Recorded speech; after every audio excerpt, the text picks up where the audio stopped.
Hey everyone, and welcome to the very first episode of Popcorn Problems. My name is Elon Pressman, and I'm here with my very good friend and fellow co-host.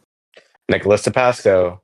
Here, we'll make sure you're caught up with the latest news and movies of Hollywood. This week, we're going to be reviewing Nobody 2, the sequel to Bob Odenkirk's action hit from 2021. But before we get to that, what's poppin'?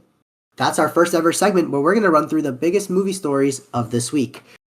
So pretty much we're going to start by talking about the box office of this week. Nobody 2, which is the movie we're going to be reviewing today, debuted in third place with $9.25 million domestic. Worldwide, it made 14.2 on a $25 million budget. We'll talk about the movie later, but I just want to ask you, yes or no, do you think it warranted the $25 million budget? Did it warrant it? I mean, sure. I think.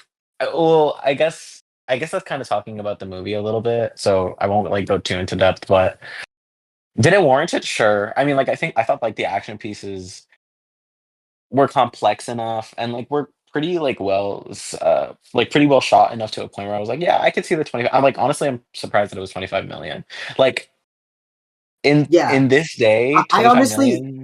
I thought it would have been more, just because Mhm. I feel like budgets are so inflated. Exactly. Um, but I think it's pretty interesting. But it's also kind of depressing that like it was still like a really low budget and it didn't even get like or barely no, it didn't even get back like that at all. Yeah. Not even half. So it debuted in third place. Um, Mhm. Second place was Freakier Friday. It dropped Yeah. not it, it dropped 49% in its second weekend. $14.5 million domestic, which means domestically it's at 54.8. And I don't remember the exact worldwide. I think it's like 150 million. Maybe that might be the weapons box office though. I might be getting it confused. It's one of the two, but domestically it's 54.8 million. Um, Do we know the Freakier Friday budget? I can find it out. I'm looking it up right now. Okay, cool. So you'll find that. So while you're looking that up, Yeah. first place was weapons. It dropped 43% in its second weekend, 25 million, which means domestically it's at 89 million. Um, Okay. I'm very happy about that. I'm very, very happy yeah, about that. pretty cool. I wish it was I more, but it is a for rated sure. R horror movie, so it Mhm. is kind of hard to make money with those. So that's pretty interesting. Listen, I'm a pregger for Kreger head here, so I'm very I'm very I'm very happy that like whatever it is, like at least it got like double what was it like 40 million budget or something like that. Like it 100% deserves that 89 million. It deserves more than that, obviously, but Yeah, like that's kind of. I know. Worldwide, it's more obviously, but Mhm. you know, I mean, I it was like think successful enough to like for them to talk about like a sequel or like a prequel or whatever. I'm like, okay, yeah, I'm just happy that it's launched, not like kind of like yeah, shot in for the dark like sure, Barbarian was. for sure, for sure. Yeah. So yeah, so that's the box office. I just want to mention something I read this morning, which I thought was pretty cool. It's so as you know, the new show Alien Earth is streaming. The first two episodes as of recording dropped on Hulu. Sure. Um, so because of that, somebody posted about the pitch that James Cameron did for the sequel to Alien. So pretty much what happened is he walked into the studio and he wrote on like a piece of paper "alien," and then he added the S and drew two like lines through it to make it a dollar sign. So it's like aliens dollar sign, and then the studio said yes on the spot. Um, I think that's so funny. Bro, To James me, Cameron that's is he's chatted up, bro. Like bro, dude. like any The studio is biggest gonna bend balls in over backwards Hollywood. for him. I think he actually might have the biggest balls in Hollywood. I mean, Absolutely, bro. Like any studio is gonna bend over backwards for him. Like after, I mean, this was obviously like pre Avatar and stuff. Like, what did he make after when he made Aliens? He made, I think, Terminator by that point. I might be completely wrong on probably. Yeah, I'm that. not I might be sure. completely.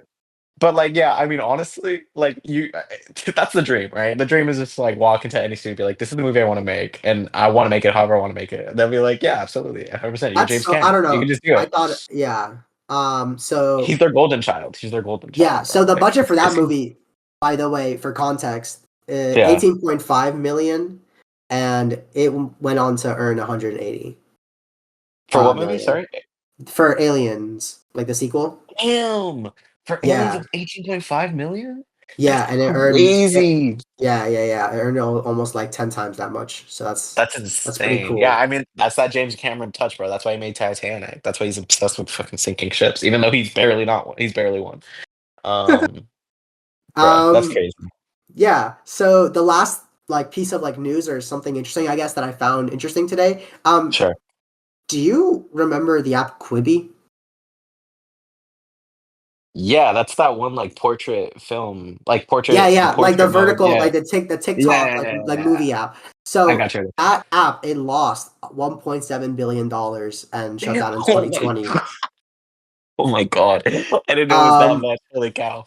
so from what I read online, an ex ABC, Showtime, and NBCU like Hollywood people are trying it Mhm. again with a new platform called Micro Co.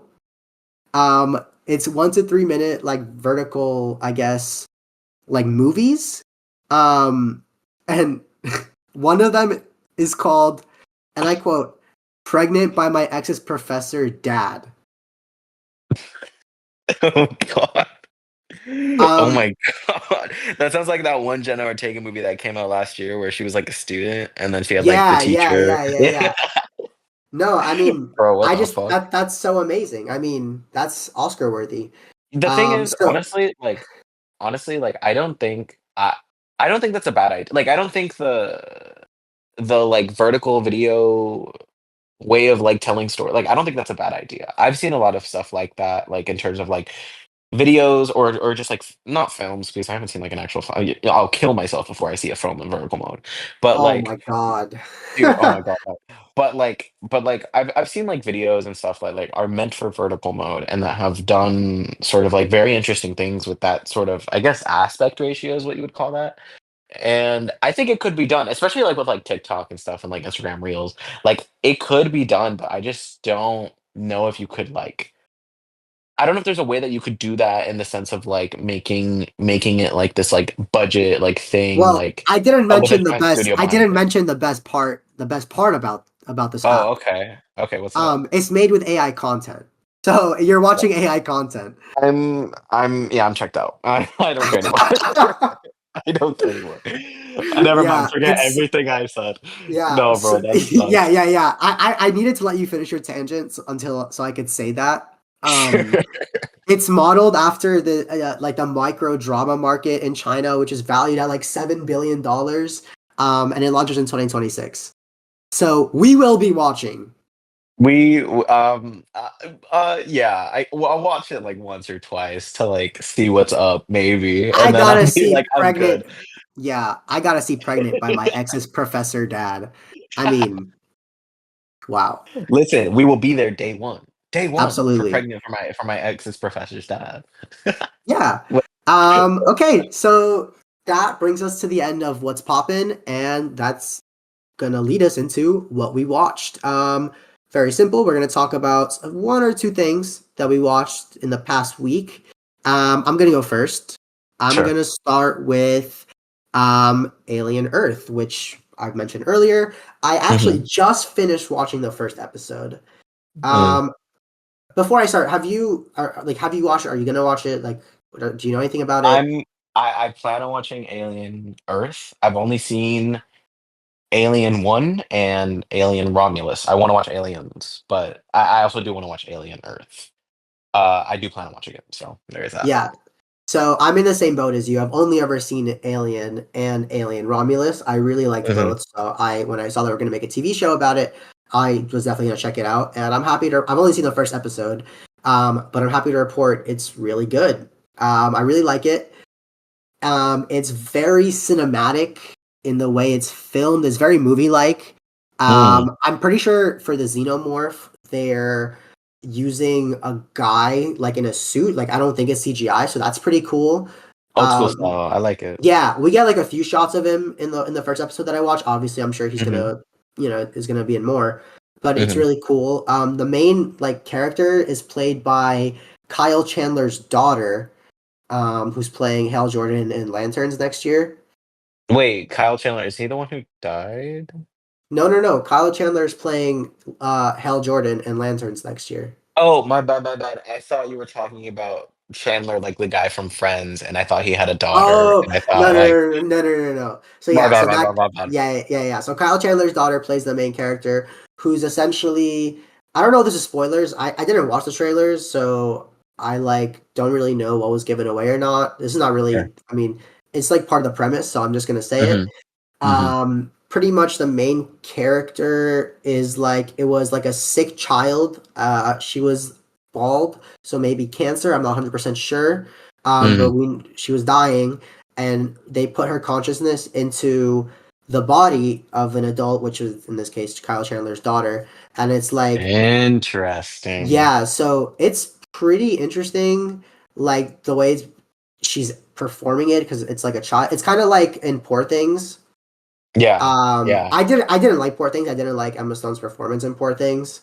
Uh, Um, I think it's done so much better in this first episode. Like just the way, like you can tell that it's like a child and like an adult's body. It's pretty interesting. yeah.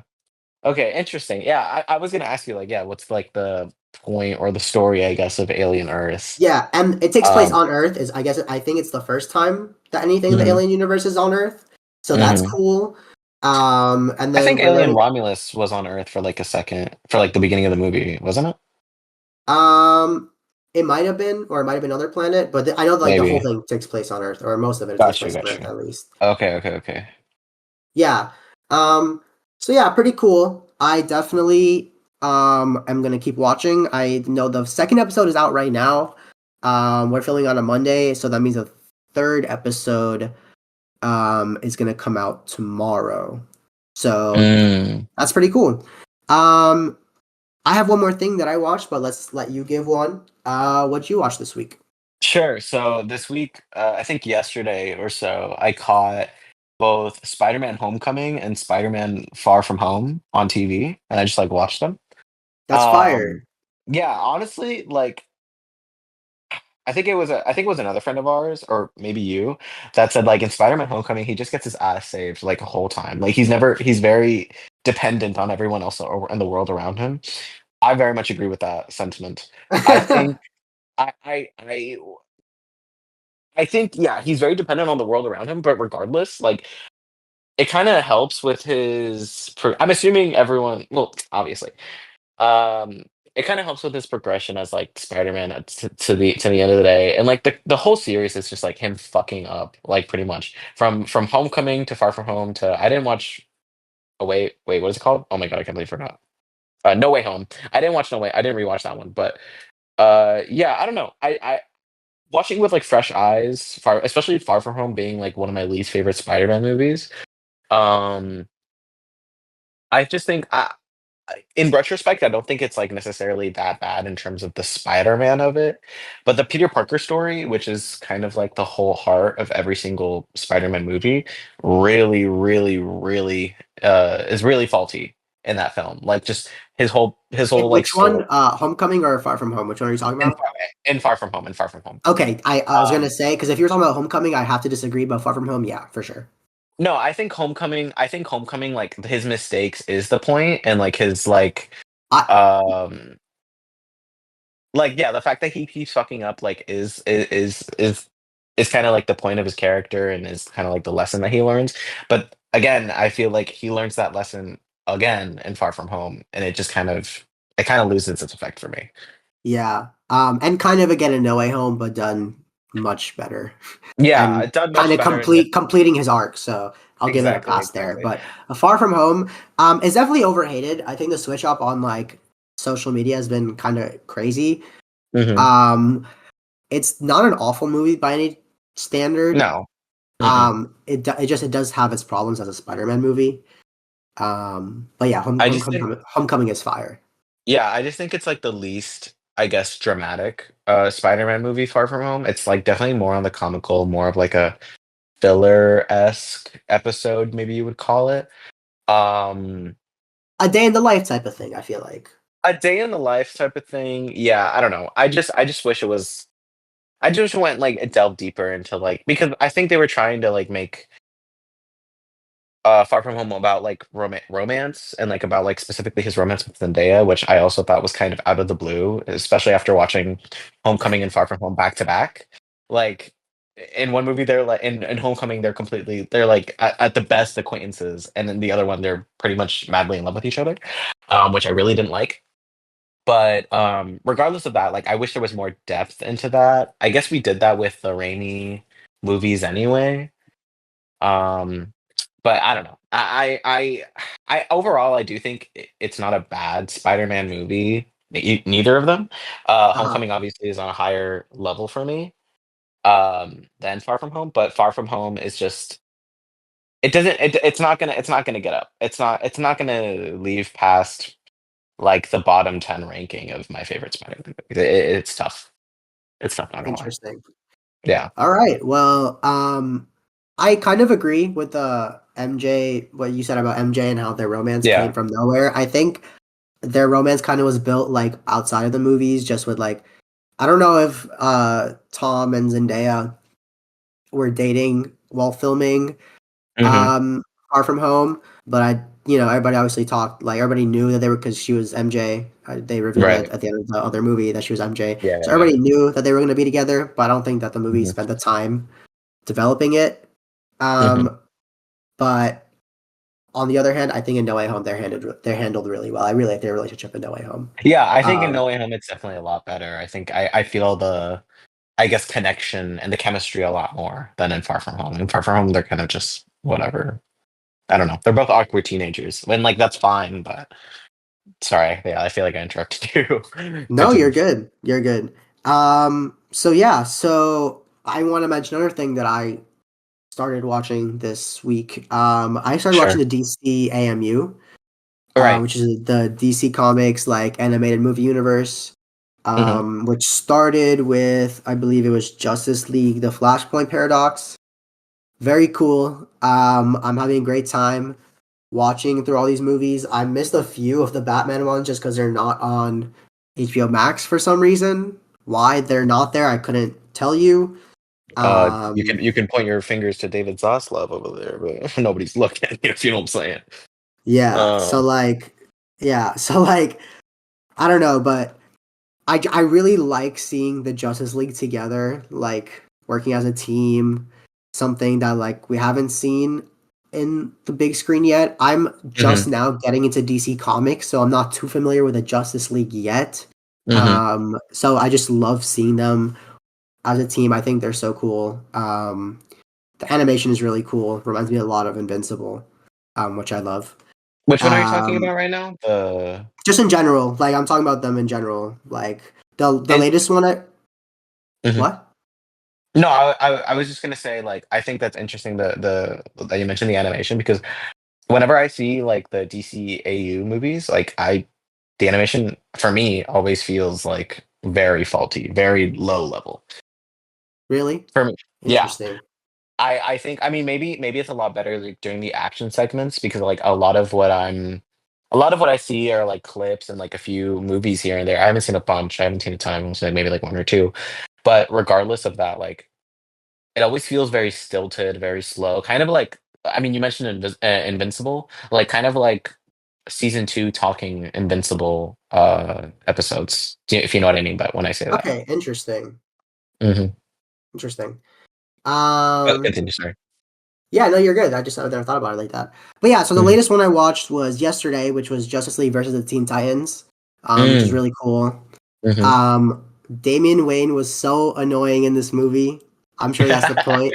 But bro, it was getting unbearable in some points. Like that little Really? shit, like holy moly. What's like the story of it without spoiling? No, it just it involves like Raven's dad like trying to take over the earth, I guess. Mm. Some possession which leads to some battle between teams without giving away too much. Um but yeah, it was pretty cool. Like a lot of great characters that I love. So it was just a fun watch. I think the next one I'm watching, I'm not even gonna pretend to know which one. I have to check. Yeah, but okay. Did you watch anything else this week? I guess I'm trying to think. I think the only thing I watched like before Spider-Man was was Shin Godzilla with you actually. Oh yeah, And that was really yeah, nice. yeah, I really like Shin Godzilla. Um, I don't remember if it was like 2 hours, right? I definitely do feel like the 2 hours of it. I wish if it was like maybe 145, 130. It I like think be 130 would have been too little. I think 145 would have been a sweet spot. I think I think it was 145 like, is the sweet spot, yeah, it yeah. was 2 hours on the dot. Okay, okay, yeah. So I just Yeah. wish, I really liked it too. Yeah, I really liked it. It's made by the guy who made Evangelion, and I'm obsessed with Evangelion, and I love. I honestly love like anything he does. He has a real like eye with it, especially with his like cinematography and the way that he chooses to like direct these like giant beasts, whether it be robots, whether it be Godzilla, whether it be like kaiju, whatever it is. Godzilla is a kaiju. Um, like like whatever it is, like I just think he has a real like eye for showing like the absolute like I guess godliness of these like giant things, and also showing the destruction that they hold, not necessarily from like a tiny perspective, like a human perspective, even though he does do that, but also just like from like a kind of like a what I'm thinking of right now is a bird's eye view of when Godzilla had like the purple beam coming out of his mouth, and like the fire was So like coming through cool. the city. That Oh was my like, oh my god. god, what a good scene. Not just because of the way that was directed, not just because of like the way that like it looks like from a cinematography, from a visual perspective, but also like the sound design, like and the music behind it too. Like how the way that oh my god, I could gush about that scene forever, honestly. But yeah, that whole movie was really good. I do wish there was like not as much talking segments, even though I know the talking segments is the point of the film, and I know the point of the film is like, or at least what I believe the point of the film is like, yeah, government being slow on like acting on like these big tragedies or whatever. Um, but regardless of it, maybe also because it was like subtitled, like that doesn't help it. Uh, Like for me, because I am like reading it, But regardless of any of that, I just think whatever slowness that the talking segments, the Godzilla makes up for it like tenfold. You know what I mean? I Godzilla just is think they're such a force to be reckoned with in this movie. absolutely 100%. And I Um love. I don't know if they do yeah. this. I don't know if they do this in any other film because I haven't seen a lot of Godzilla films, but I love the fact that he transforms into like bigger and bigger and bigger, like that. I Yes. just think that's Yes. so cool. Like it makes it like it makes it feel so much more horrifying of like, oh my god, it's not over yet. Oh my god, it's like gonna keep going, it's gonna keep going. I don't know. Yeah, his Yeah, different I don't know. forms. Yeah, yeah, yeah. No, I agree. I think it was great. Yeah, it was a great film. So with that being said, I think it's time that we move into this week's main feature, which is Nobody 2. So first we're gonna start off with some spoiler-free thoughts, and then we'll let you know once we get into spoilers. So I'm gonna start off with a quick summary. Pretty much it revolves around Bob Odenkirk's character Hutch, which is pretty much he works for someone. I didn't watch the first movie. I want to preface by saying that. I Me was gonna say, neither. yeah. So none of us watched it, so that's something we want to mention. But anyway, Hmm. so he's working for I think someone, and he's always going to kill people. He's like a hitman, I guess, but he wants to go on vacation, and then hijinks ensue while he's trying to keep his family out of the trouble. So that's our little quick summary. So, Nick, what did you think about Nobody 2? I thought I thought it was fun. I thought it was a quick little romp. It wasn't even 90 minutes, it was like 89 minutes or whatever. In and It out, was a yeah, quick, definitely in and yeah, out. 100%. It was a quick little movie. It was cute. It was fun. It was like, action packed. I enjoyed it for all those things. I think the things that I didn't enjoy it for were obviously like the least important factors, and like I what I didn't enjoy a lot was like some of the writing I thought was kind of corny, and I think the family is very like the family aspect of it all needed work, just because like they obviously focus on like the action segments between Bob Odenkirk and everyone, and those are very well made. um but the heart of the film was the family, and I feel like the heart wasn't there enough because I just thought they were too basic. I thought they were like none of them really had any discernible personalities other than like his kid. Um, other than his kid, like being involved in fights and like taking after his father, Uh, being like being like him. That was like the only like interesting dynamic within the family. But then even that's not explored much. It's more of a cause and effect sort of situation than an actual like. it's a very tell Drama. don't show type of Mhm. situation with Sure, that. yeah. Yeah. hmm Which is yeah, I don't know.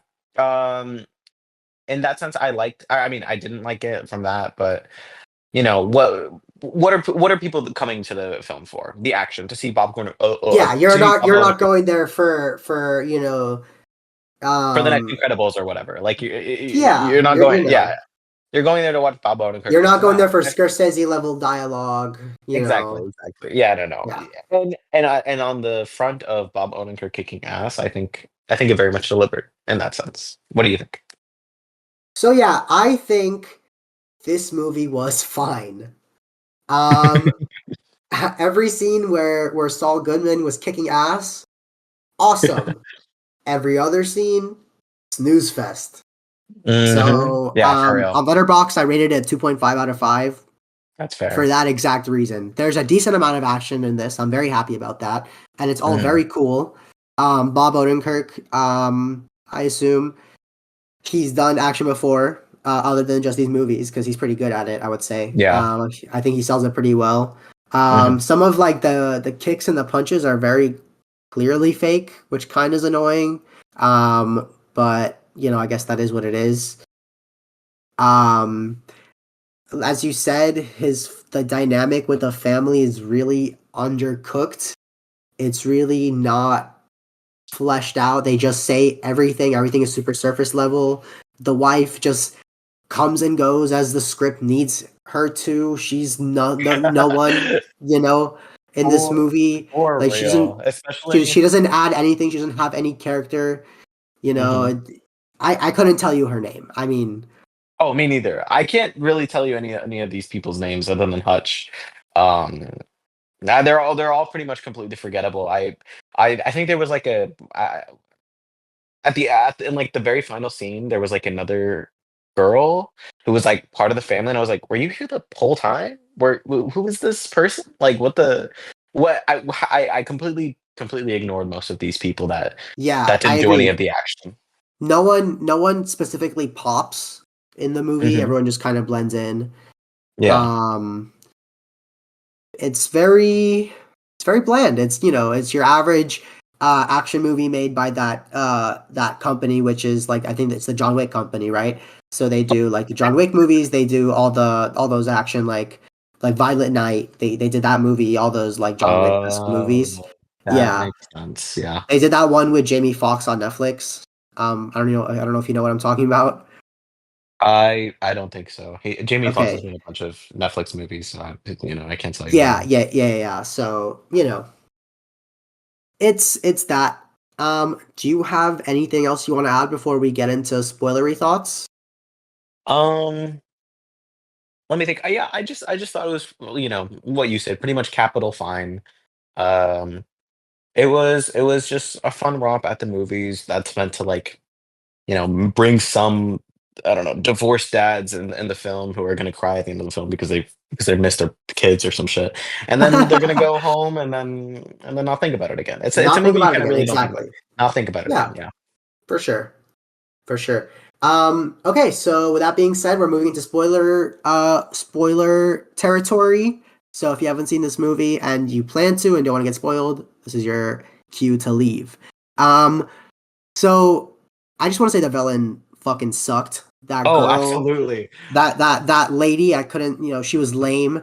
And then, Overacted as fuck, I'm not gonna lie. oh Like my she was god, like trying to be like these like campy sort of like I don't know. It did not work. And none of it worked. She needed to none bring of it it down a worked. level. The twist was like a million miles away that you could see that like the boss is the one who set everything up, like the boss from the hmm start. Yeah, I yeah, mean, just so stupid. Like the movie plays it like it's a big twist, but like obviously it's not. Hmm. at all. Also, just one Um, more thing about the villain. Like, I feel like she was introduced way too late into the film. Like, yeah, she could have been like more compelling or more if they gave her like a little bit more screen time and just like developed the whole like what is it like like the whole like amusement park being a front for like criminal business.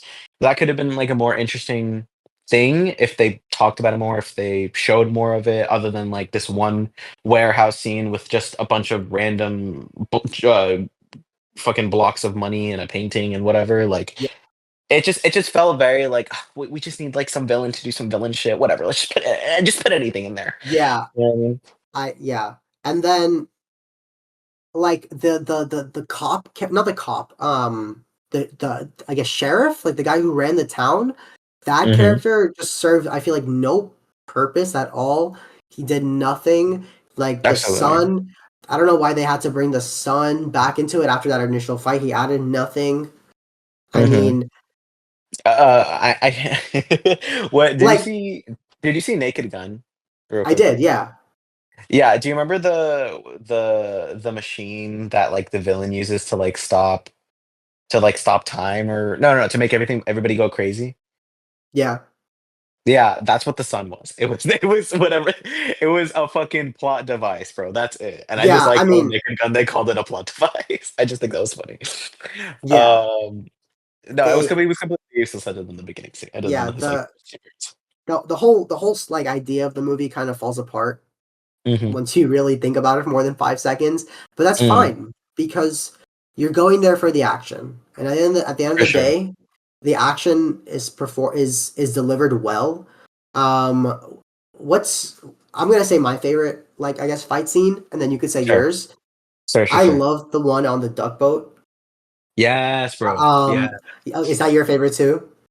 It's not my favorite, but it's like before I watched my favorite scene, that was my favorite scene. It Yeah, was. it's pretty cool. Mhm, Um, it's executed well. I know that they put it like I've seen the trailer once or twice in theaters. And mhm, I know they advertised the hell out of that scene, so they knew what for they sure. had. I think that the way it was filmed was cool. I think the way that he was killing those guys was cool. It's a freaking duck boat, man.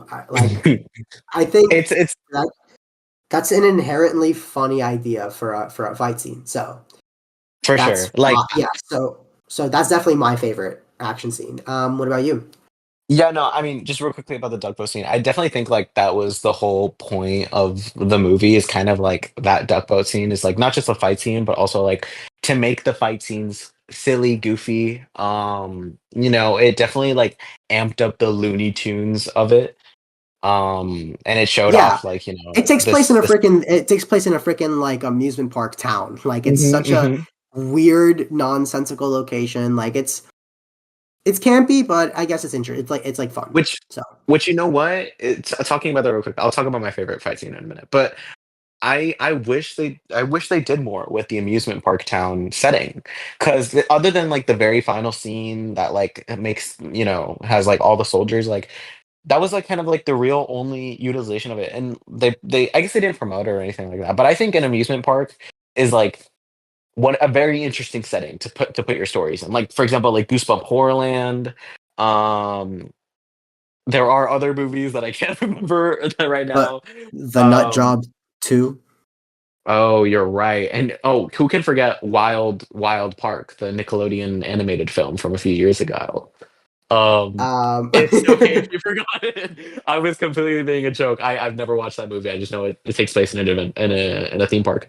I just think a theme park is a very interesting setting to like make stories or just like put things, especially if it's like an action movie or whatever.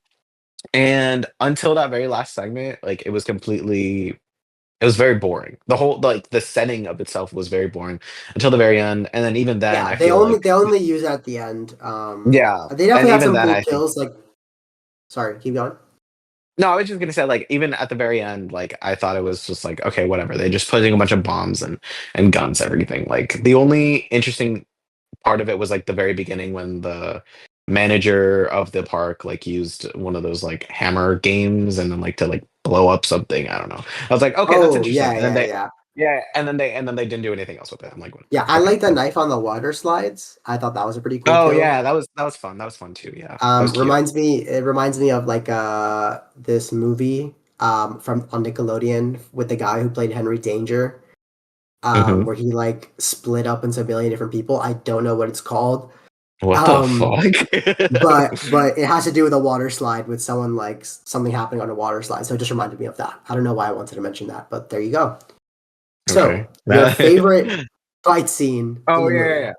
I do. My favorite scene is, I think, the warehouse scene, and not necessarily because of the warehouse scene where he like saves the son, not because of the Okay. actual fight itself, but because of the direction of it. I think the way that like I think the way that the camera like moves, I guess, throughout that scene, especially like starting from the outside. Well, not starting from the outside because like you start with Bob Odenkirk, like yeah, with the match or with the lighter and then the bombs or the money and the gas. And I'm like, okay, this is like there's some tension here, whatever. He leaves with the car and then he comes back and then like that whole like I guess segment is from the outside of the warehouse and then we pan to into darkness into the warehouse and then like it's from the perspective of the kid and then it's like a bunch of other fighting. I don't know. I think the way that that scene was was directed was very interesting, and at the very end with like the sparks from the light and then like it falling down and the music, it was very much a mixture of just a bunch of elements that worked for me. I don't know. It was the Yeah, moment that most worked for me. it's definitely my second favorite like fight Hmm. scene in the movie. I like you said, it was definitely executed really well. But duck boat, Yeah, I know. I mean, nothing. I mean, listen, I duck boat, can't. I can't fight duck boat. Duck boat is duck boat. duck boat. Duck boat. Dude, that one scene where like where like his pinky gets eaten by the fish. That's just like That was cherry funny. on cherry on top of the Looney Tunes cake, bro. Like Yeah, it was honestly. it was ridiculous. Do you Mhm. see yourself like going back watching the first one or even watching like a third one if they were to make a third one, which I don't think they will, but would you see yourself going out and seeing that? Would I watch the first one? Maybe like if I'm like really bored one day I out of don't like think I pure would. curiosity. On like a normal day, probably not. Would I watch the Yeah. third one? Why not? Oh, why not? I've already invested in watching the second one. I've already invested some sort of time. I'm like slightly curious to watch like a third movie with what else they do with it. And if anything, I'll just get more action. And also, I'm Uh-huh. just a big fan of Bob Odenkirk as like an Yeah, actor in general. You know, for I love sure, for Saul. sure. I love Better Call Saul. I love Breaking Bad. I love he did this one sketch comedy show in like the early 2000s on HBO called Mr. Show. Very, very funny. He did it with David Cross and a bunch of other people, but like it's like him and his friend David Cross, and it's very funny. I've seen like a few seasons of it. It's great. You should watch it. I very much recommend it. What was it called? Um, Mr. Show. Mr. Show. Okay, cool, Yeah. interesting.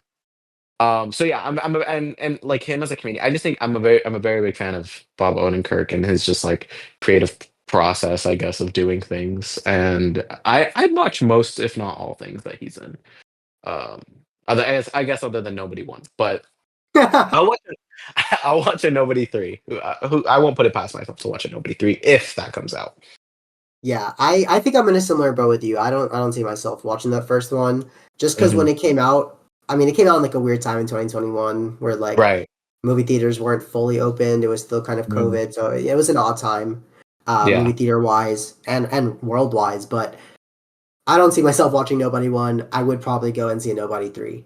Yeah. I already mentioned I would rate it a 5 out of 10. Hmm. That's where I would put it. Mm, Mediocre, middle of the run action movie. If I ever wanted to watch one of these movies, I would probably not pick this one. There's probably fair. a few others I would watch before I would rewatch this, Hmm. but it's Saul fucking kicking ass. So, one Absolutely, more, bro. It, sometimes that's all you need in life. And I I was probably satisfied for the hour and a half that it took up all my time. What would you rate it?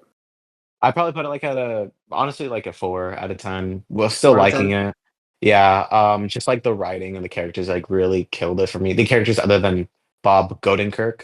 Um, like yeah, that's pretty much it. Like other than that, 4 out of 10. Still liked it, still enjoyed it. Whatever. I think it was a nice romp, nice time at the movies. That's it. Nice time at the You movies. know, Yeah. never gonna think about it again. But whatever, Yeah. it is. It is. I do want to ask you, and I'll Go also ahead. myself. What what do you plan on watching this week other than well yeah, what do you plan on watching this week? And we can Okay. decide what we're gonna like do for the next Well, episode I later. was thinking Honey Don't by Ethan Cohen. Okay. Okay. Yeah, we could do that. Yeah, Yeah. for sure. I'm so down for Honey Don't. Yeah. But but what now? But yeah, but what else do you plan on watching this week? Like more So episodes of Alien Earth or yeah. whatever? So this week I'm definitely gonna continue watching the DCAMU movies. I'll give you guys an Mhm. update on that. And this Thursday, Peacemaker season 2 is premiering. Yes. So Yes. excited to step back into the DCU. I just rewatched season 1, and it's such a funny show, such a good time.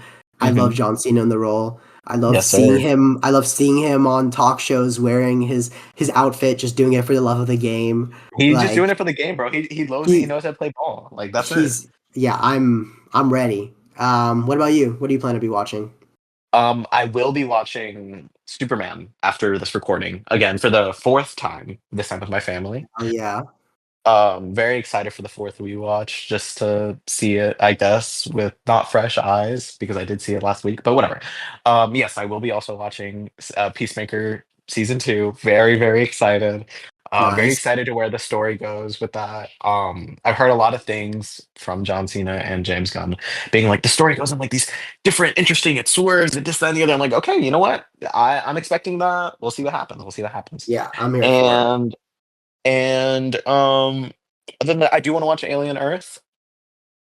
And let's see. Oh, and I will be rewatching Weapons as well, just because I love that film, and I think everyone should go watch it. I Yeah. think If it's you haven't seen something. Weapons, go watch Weapons. Go watch Weapons. Don't watch Nobody Two. Go watch Weapons. Go watch Weapons. It's something I can assure you. It's something that you haven't seen before, at least Yeah, told in this way. And yeah, yeah. that's pretty much it for now. Yeah, so that's it for episode 1 of Popcorn Problems. Thank you for joining us. If you made it this far, you're an MVP. Thank you. Real. We'll be back next week breaking down the Ethan Cohen new dark comedy, Honey Don't. In the meantime, you can hit us up on socials at Popcorn Problems Pod on Instagram and let us know what you thought Hmm. of Nobody 2. Follow us, rate us 5 stars on whatever platform you're using, and DM us your hottest takes and suggestions. See you next time. See Peace. you next time. Have a good one.